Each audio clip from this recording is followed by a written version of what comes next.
वो मैं ये कह रहा था कि अगर आपने हमारा चैनल अभी तक सब्सक्राइब नहीं करा तो अब भी कर दो, नहीं तो बड़ा पछताओगे,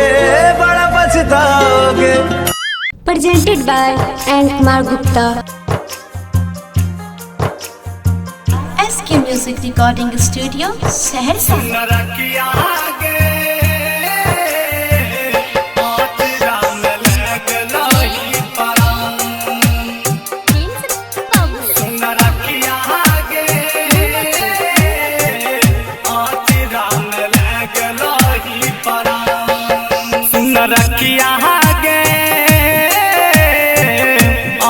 राम लगलो ही परान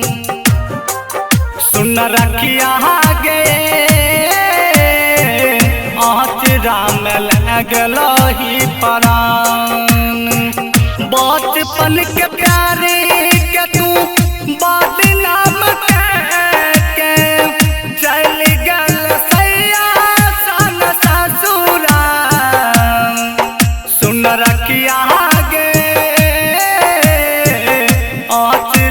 लगलो ही परान सुन रखिया गे आज राम लगलो ही परान सुन रखिया गे आज राम लगलो ही परान सुन रखिया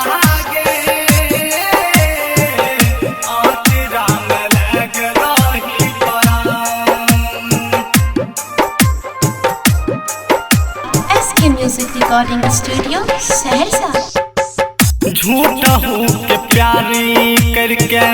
कैल बहादा नाम गए दिलबा समनरी हूँ तोरा भगवान गए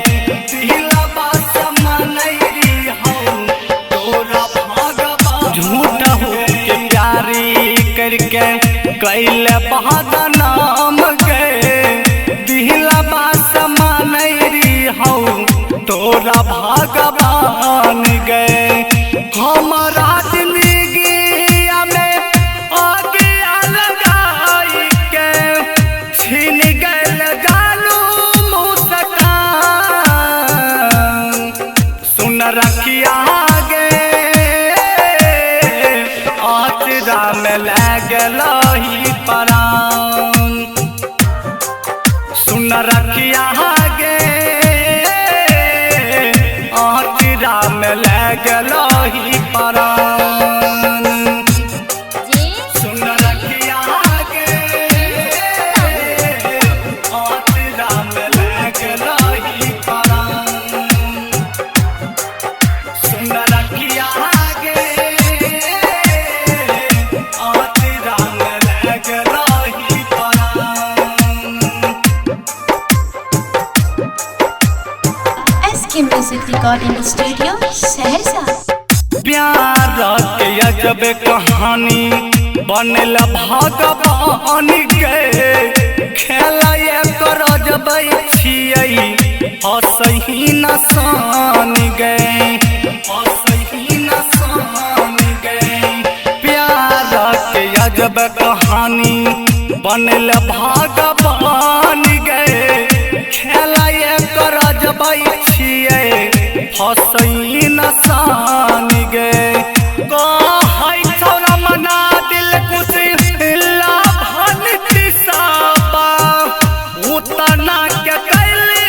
पारसान सुन रखिया गे राम लगलो ही परान सुन रखिया गे राम लगलो ही परान